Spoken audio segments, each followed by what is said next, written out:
உலகமே பெரும் நடுக்கத்தோடு பார்க்கக்கூடிய ஒரு யுத்தமாக ஈரான் அமெரிக்கா இஸ்ரேல் யுத்தம் மாறி இருக்கிறது.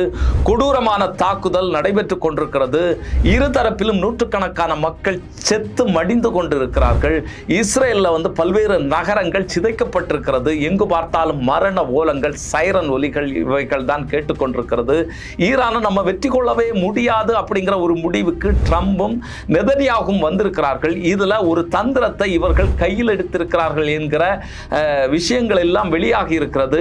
வளைகுடா நாடுகளையும் ஈரானையும் நேரடியாக மோத வைப்பதற்கான தந்திரமாக அது இருப்பதாக பார்க்கப்படுகிறது. இந்த நேரத்தில் கொமேனி கொல்லப்பட்டதற்கு பிறகு ஈரானில் ஒரு உச்ச தலைவர் அடுத்த கட்டமாக தேர்ந்தெடுக்கப்பட்டிருக்கிறார்.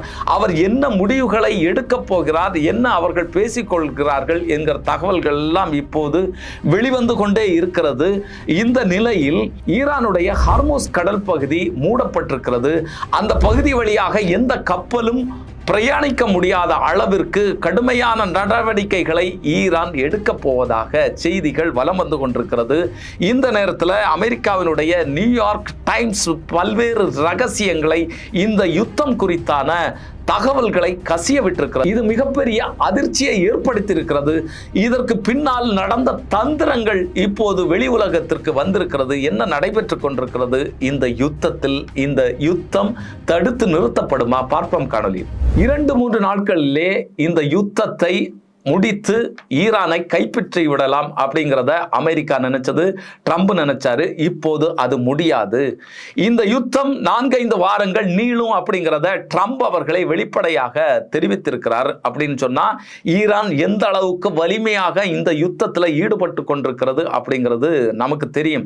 3 நோக்கங்கள். ஒன்று, ஈரான்ல இருக்கக்கூடிய இந்த பாலிஸ்டிக் மெஷின் ஏவுதளங்களை எல்லாம் அடித்து நொறுக்கி காலியாக்க வேண்டும் அப்படிங்கிறது ட்ரம்பினுடைய மிகப்பெரிய அவாவாக இருந்து கொண்டிருக்கிறது. அதாவது மலைப்பகுதிகளில், மலைமுகடுகளில் ஆழமாக கீழே குடைந்து எடுக்கப்பட்ட மிசைல் நகரங்களை ஈரான் வைத்திருக்கிறது. இந்த நகரங்களை எல்லாம் கைப்பற்றக்கூடிய வேலையை செஞ்சுட்டா ஈரானை அடிபணிய வைத்து விடலாம் அப்படிங்கிறது அவர்களுடைய திட்டம். ஏற்கனவே கொமேனியை கொன்று முடித்தவுடன் இந்த ஈரானை அப்படியே ஸ்தம்பிச்சு போகும். அங்க ஒரு ஆட்சி மாற்றத்தை நம்ம கொண்டு வந்துடலாம் அப்படின்னு நினைச்சாங்க. ஆனால் அது முடியவில்லை. இப்போது இவர்கள் வேற வழியே இல்லை அப்படிங்கிற ஒரு இடத்திற்கு போயிருக்கிறாங்க. 4-5 வாரங்கள் தாக்கு பிடிக்க முடியும் அப்படிங்கிற ஒரு எல்லைக்கு போயிட்டாங்க. இதுல தான் அமெரிக்காவில் ட்ரம்புக்கு எதிராக கடுமையான குரல்கள் எழுந்திருக்கிறது. ஐரோப்பிய நாடுகள் அமெரிக்காவுக்கு எதிராக இந்த யுத்தத்தில் கிளர்ந்தெழுந்திருக்கின்றன. நாங்கள் உதவி பண்ண முடியாது இந்த யுத்தத்தில் அப்படிங்கிறத கனடா உட்பட பல்வேறு நாடுகள் வெளிப்படையாக பேசியிருக்கிறது. என்னன்னு சொன்னால், ஏற்கனவே ஈராக்கில் நடந்த யுத்தம் தெரியும். வெனிசுலாவில் இவர்கள் திட்டமிட்டு பண்ணது, அங்கே இருக்கக்கூடிய மதுரோவை அதிபரை கடத்தி கொண்டு போனது, இது எல்லாமே வெளிச்சத்துக்கு தெரியும். அப்போ உன்னுடைய சுயநலங்களுக்கெல்லாம் நாங்கள் நிற்க முடியாது அப்படிங்கிறத ஐரோப்பிய நாடுகள் இப்போது தெரிவித்துக் கொண்டிருக்கிறது. இப்போ இந்த நிலையில கடுமையான தாக்குதல் 2 தரப்பிலுமே நடைபெற்று கொண்டிருக்கிறது. ஒரு பக்கம் பார்த்தீங்கன்னு சொன்னா, இஸ்ரேலை பொறுத்தளவில் அங்கே இருக்கக்கூடிய எந்த செய்திகளும் வெளியில கசியவில்லை. அதற்கு இஸ்ரேல் தடை விதிச்சிருக்கிறது. ஆனாலுமே அங்க நகரங்கள் முழுவதுமாக அடிக்கப்பட்டு நொறுக்கப்பட்டிருக்கிறது அப்படிங்கிற விஷயங்கள் வெளியாகி கொண்டுதான் இருக்கிறது. எப்ப பார்த்தாலும் சைரன் ஒலிகள் ஒலித்து கொண்டே இருக்கிறது. இந்த பக்கம் ஈரானை நோக்கி 1700 இடங்கள், ஒன்றல்ல ரெண்டல்ல, இத்தனை இடங்களையும் குறிவைத்து மக்களை கொல்லக்கூடிய வேலையை இஸ்ரேல் செய்திருப்பதாக தகவல்கள் வெளியாகி இருக்கிறது. 1100க்கும் மேற்பட்ட நபர்கள், குழந்தைகள் உட்பட செத்து மடிந்திருக்கிறார்கள், கொல்லப்பட்டிருக்கிறார்கள் அப்படிங்கிற அச்சமூட்டக்கூடிய தகவல்கள் வெளியாகி இருக்கிறது. ஆனால் இஸ்ரேலினுடைய தரப்பிலையும் அமெரிக்காவினுடைய தரப்பிலையும் எத்தனை நபர்கள் இறந்து போனார்கள் அப்படிங்கிறது இன்னும் வெளிச்சத்துக்கு வரல. இதுல ஒரு பக்கம் கத்தாரை பொறுத்த அளவில் அங்க 100 ராணுவ வீரர்கள் கொல்லப்பட்டிருக்கலாம் அப்படிங்கிற விஷயங்கள் எல்லாம் வெளிச்சத்திற்கு வந்திருக்கிறது. இதுல தான் இன்னொரு தந்திரத்தை இஸ்ரேல் வந்து கையில் எடுத்திருக்கிறது. அதாவது ஈரான் சொன்னது, இந்த யுத்தம் ஆரம்பிக்கப்பட்ட அமெரிக்காவினுடைய இராணுவ தளங்கள் அரேபிய நாடுகளில் எங்கெல்லாம் இருக்கிறதோ அதையெல்லாம் குறிவைத்து நாங்கள் தாக்குதல் நடத்துவோம் அப்படிங்கிறத வந்து சொன்னாங்க. தாக்குதல் நடத்தப்பட்டது, ஈரானும் அதை ஒத்துக்கொண்டது. அதற்கு பிறகு பார்த்தீங்கன்னு சொன்னால் அராம்கோ, அதாவது உலகத்தினுடைய மிக மிக முக்கியமான ஒரு நிறுவனமாக இருக்கக்கூடியது, சவுதி அரேபியாவினுடைய நாடி துடிப்பு அப்படின்னே சொல்லலாம். அந்த அராம்கோ நிறுவனத்தை எண்ணெய் சுத்திகரிப்பு நிலையத்தில் வந்து ஒரு மிகப்பெரிய தாக்குதலை வந்து இப்போது வரக்கூடிய செய்திகள் என்ன சொல்லுதுன்னா, அந்த தாக்குதலை ஈரான் நடத்தவில்லை அப்படிங்கிறது தான் இப்போது வெளிச்சத்திற்கு வரக்கூடிய செய்தியாக இருக்கிறது. பல்வேறு இடங்கள்ல, வளைகுடா நாடுகள்ல, அரேபிய நாடுகள்ல தாக்குதல் அன்றாடம் நடைபெற்றுக் கொண்டிருக்கிறது. இந்த தாக்குதலை எல்லாம் நிகழ்த்துவது இஸ்ரேலினுடைய மொசாட் தான் வந்து தாக்குதல் நடத்தி இருக்கு அப்படிங்கிறது இந்த வெளிச்சத்திற்கு இப்போது வந்திருக்கிறது. சரி, இன்னொரு விஷயம், ஈரானுக்கும் அமெரிக்காவுக்கும் இடையிலான பேச்சுவார்த்தையில நடுநிலை வகுத்தது ஓமான் நாடு. ஓமானுடைய வெளியுறவுத்துறை அமைச்சர் தான் இந்த பேச்சுவார்த்தைக்கு நடுநிலை வகுத்தாரு. ஓமான் மீது ஈரான் வந்து தாக்குதல் நடத்தல அப்படிங்கிறது தெரியும். ஆனா ஒரு நாளைக்கு முன்பாக ஓமான் மீது தாக்குதல் நடத்தப்பட்டது.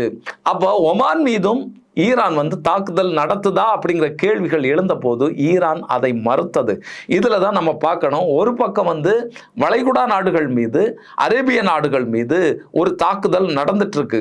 அதாவது இராணுவ தளங்களை தாண்டி மற்ற இடங்கள்லையும் தாக்குதல் நடக்கு, ஒமான்ல தாக்குதல் நடக்கு. அப்போ இது எல்லாமே ஈரான் செய்யல அப்படிங்கிற விஷயங்கள் தான் இப்போது வெளி உலகத்திற்கு வந்திருக்கிறது.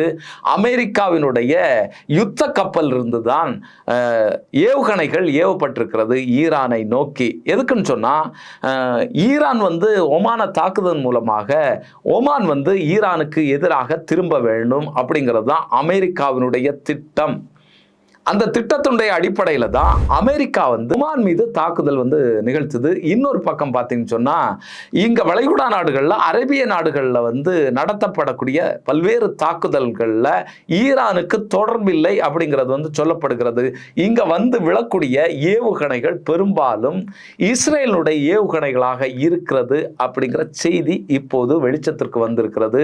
மொசாட் தான் இந்த வேலையில் ஈடுபட்டு கொண்டிருக்கிறது. அதாவது இங்கே ஒரு பிரச்சனை இப்போ நடந்துட்டு இருக்கு, மிக கொடூரமான போர் நடந்து கொண்டிருக்கிறது. இதுல வந்து பிடிச்சு நிற்கக்கூடிய வாய்ப்பு இப்போது அமெரிக்காவுக்கும் இஸ்ரேலுக்கும் இல்லை. அப்போ இந்த நாடுகளை ஈரானுக்கு எதிராக நம்ம திசை திருப்பி விட்டோம்னு சொன்னா இங்க ஒரு உள்நாட்டு கலகம் ஏற்படும், அவர்களுக்குள்ளால அடிச்சு கொள்வாங்க, இது நமக்கு பலமாக போகும். இந்த தந்திரத்தை தான் இப்போது இஸ்ரேல் வந்து கையில் எடுத்திருப்பதாக தகவல்கள் வந்து வெளியாகி இருக்கிறது.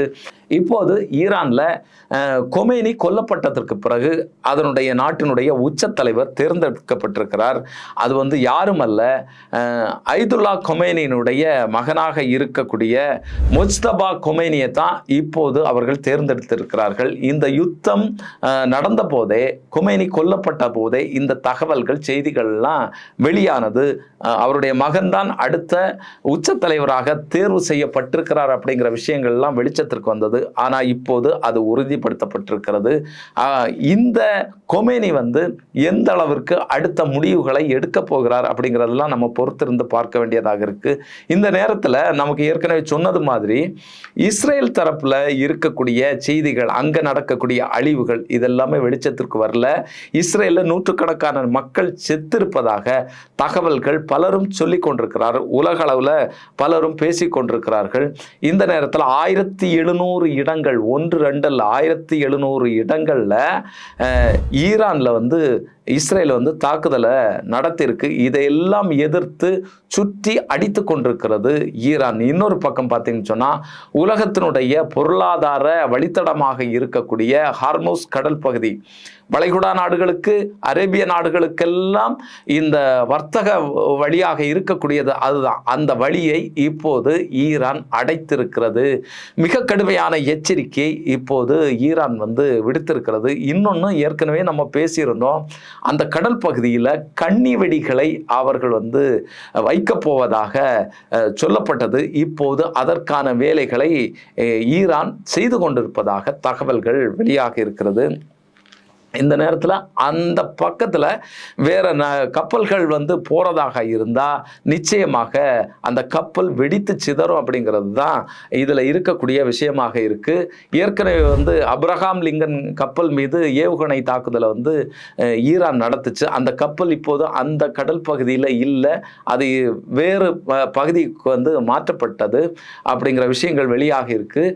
இன்னொரு பக்கம் பார்த்தீங்கன்னு சொன்னால் இலங்கை கடல் பகுதியில் வந்த ஈரானுடைய ஒரு கப்பலை, யுத்த கப்பலை இஸ்ரேல் வந்து அடித்திருக்கிறது, வீழ்த்தியிருக்கிறதுங்கிற செய்தியெல்லாம் வருது. 140 வீரர்கள் வந்து கொல்லப்பட்டிருக்கிறதாக செய்திகள் வருது. இதை வந்து ஈரான் இதுவரைக்கும் சொல்லலை. இன்னொரு விஷயமாக இதை பார்க்கலாம். என்னன்னா, இங்கே யுத்தம் நடைபெற்று கொண்டிருக்கிற போது அவர்களுடைய மனசை வந்து பலவீனப்படுத்தக்கூடிய வகையில் இந்த செய்திகளை இஸ்ரேலும் அமெரிக்காவும் வெளியிட்டு கொண்டிருக்கிறதோ அப்படிங்கிற ஒரு பார்வையும் இதில் நம்ம பார்க்க வேண்டியதாக இருக்குது. என்னன்னா, அமெரிக்கா தரப்புலேருந்து எவ்வளவு இழப்புகள் அப்படிங்கிறது வரல, இஸ்ரேல் தரப்பிலிருந்து அவர்களுடைய இழப்புகள் அப்படிங்கிறது வரல, எங்கெங்க பாதிப்புகள் இருக்கிறது அப்படிங்கிற விஷயங்களை வந்து அவர்கள் சொல்லலை.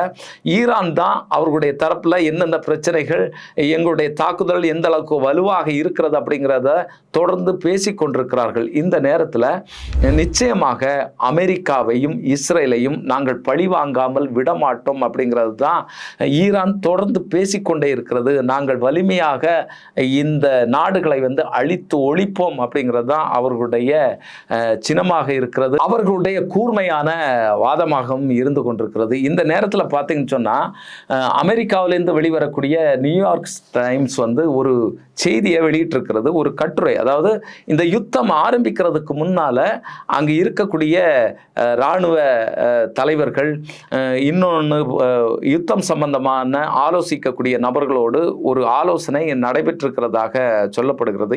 இதில் தான் ஏற்கனவே ஜனவரி மாதம் ஈரான் மீது தாக்குதல் நடத்துவதற்கு இவர்கள் திட்டமிட்டிருக்கிறாங்க. யாரு? இஸ்ரேலும் அமெரிக்காவும். இந்த திட்டம் அதற்கு பிறகு நீட்டி வைக்கப்பட்டது. எதனால நீட்டி வைக்கப்பட்டதுன்னு சொன்னால், கடந்த வருடம் நடந்த இந்த யுத்தம் இருக்குல்ல, ஜூன் மாதம் நடந்த 12 நாள் தாக்குதல், இதுல நினைத்து பார்க்க முடியாத ஒரு அடியை இஸ்ரேலுக்கு ஈரான் வழங்கியது. இந்த அடியில அவர்களால் முழுமையாக வெளிவர முடியல. அங்க இருக்கக்கூடிய புதிய ஆயுதங்களை தயாரிக்கக்கூடிய வேலைகள், திருப்பி ஒரு யுத்தத்திற்கான தளவாடங்களை தயாரிக்கக்கூடிய வேலைகள் எல்லாம் நடைபெற்று கொண்டிருக்கிறது. அதனால இந்த யுத்தத்தை வந்து நம்ம கொஞ்சம் தள்ளி போடலாம் அப்படிங்கிறதுக்காகத்தான் பேச்சுவார்த்தையை நடத்தி இந்த யுத்தத்தை அவர்கள் வந்து இந்த கால அளவுக்கு கொண்டு வந்து நிறுத்தி இருக்கிறாங்க அப்படிங்கிறத வந்து சொல்லியிருக்கு. இதுல இன்னொரு விஷயமும் நம்ம பார்க்க வேண்டியதாக இருக்கு. என்னன்னா, அமெரிக்காவினுடைய வெளியுறவுத்துறை செயலாளர் மார்க்கோ ரூபியோ தன்னை அறியாமலேயே ஒரு உண்மையை கொண்டிருக்கிறாரு. இஸ்ரேல் வந்து முதல்ல தாக்குதல் நடத்துது. இஸ்ரேல் தாக்குதல் நடத்தும் போது ஈரான் வந்து எதிர் தாக்குதல் நடத்தும். எங்களுடைய இராணுவ தளங்கள் மீது தான் அவர்கள் தாக்குதல் நடத்துவாங்க. அப்ப எங்களுக்கு பிடிச்சு நிற்க முடியாது. அதனால தான் இஸ்ரேல் தாக்குதல் தொடங்கின உடனேயே நாங்கள் தாக்கி அழிக்க தொடங்கணும் அப்படிங்கிற உண்மையை ஒத்துக்கொண்டிருக்கிறார்கள். அப்போ இந்த யுத்தம் யாருடைய ஆசை, யாருடைய விருப்பம் அப்படின்னு சொன்னா இஸ்ரேலுடைய விருப்பம் தான். இஸ்ரேலுக்கு அடிபணிந்த வேலையை, வாலாட்டக்கூடிய வேலையை அமெரிக்கா செய்து கொண்டிருக்கிறதோ, ட்ரம்ப் செய்து கொண்டிருக்கிறாரோ அப்படிங்கிறத நமக்கு எண்ண தோன்றுகிறது. அதாவது அமெரிக்கா பெரிய நாடா, இஸ்ரேல் பெரிய நாடா அப்படிங்கிற கேள்விகள்லாம் நமக்கு இப்போது எழும்பி இருக்கிறது. அப்போ ஒரு அநீதியான யுத்தத்தை தான் அமெரிக்காவும் இஸ்ரேலும் இப்போது கையில் எடுத்து இந்த வேலையை செய்து கொண்டிருக்கிறார்கள். ஈரான் வந்து துவண்டு போவதாக இல்லை. அடுத்த கட்ட ஒரு அலை தாக்குதலை அவர்கள் கையில் எடுக்க திட்டமிட்டிருக்கிறார்கள். எந்த வகையாக இது நகரும் அப்படிங்கிறது தெரியல. ஒரு பக்கம் லெபனானில் இருக்கக்கூடிய ஹெஸ்புல்லாக்கள் வந்து இஸ்ரேலுக்கு எதிராக தாக்குதலை நிகழ்த்துறாங்க. லெபனானில் வந்து இஸ்ரேல் படைகள் வந்து ஏறி அங்கே இருக்கக்கூடிய ஹெஸ்புல்லாக்களை வந்து அழிக்கக்கூடிய வேலையை வந்து பண்ணிட்டு இருக்கிறாங்க. பல்வேறு பக்கங்களில் தொடர்ந்து தாக்குதல்கள் வந்து நடந்துட்டு இருக்கு. சீனா வந்து ஒரு தார்மீக ஆதரவை நாங்கள் வந்து ஈரானுக்கு வழங்குகிறோம் அப்படிங்கிறத சொல்லியிருக்கு. சீனாவினுடைய ஆயுதங்கள் தான் இப்போது ஈரானில் வந்து இருந்து கொண்டிருக்கிறது அப்படிங்கிறது நமக்கு தெரியும்.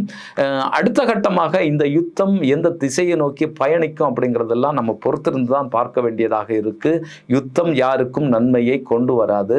இந்த யுத்தம் தடுத்து நிறுத்தப்பட வேண்டும். ஏதாவது ஒரு வகையில் அதற்கான வாய்ப்புகளை உலக நாடுகள் மேற்கொள்ள வேண்டும் அப்படிங்கிறது தான் நமக்கு தெரியுது. இதுல இந்த யுத்தத்துல வந்து உறுதுணையாக எங்களுக்கு இருக்கணும் அப்படிங்கிறத ட்ரம்ப் அவர்கள் வந்து ஐரோப்பிய நாடுகளிடத்துல கேட்டபோது அவர்கள் அதற்கு மறுப்பு தெரிவித்திருக்காங்க. இந்த யுத்தத்துல நாங்க ஈடுபட முடியாது அப்படிங்கிறத வெளிப்படையாகவே அவர்கள் வந்து பேசியிருக்கிறாங்க. இப்போது அமெரிக்கா தனித்து விடப்பட்டிருக்கிறது. ஆனாலும் அவர்களுடைய இந்த ஆயுத பலம் எப்படி இருக்கும் அப்படிங்கிறது தெரியல. ஈரானுடைய பலத்தை பொறுத்தளவுல நம்ம பேசிக்கொண்டிருக்கிறோம். ஆனாலும் உண்மை என்ன அப்படிங்கிற நிலவரங்கள் நமக்கு தெரியாது. எந்த வகையான ஆயுதங்களை அவர்கள் கையில் எடுப்பார்கள் அப்படிங்கிறதெல்லாம் நம்ம பொறுத்திருந்து தான் பார்க்க வேண்டியது இருக்கு. தொடர்ந்து பார்ப்போம், பேசுவோம். இன்னொரு காணொலியில் சந்திக்கும் வரை நன்றி, வணக்கம்.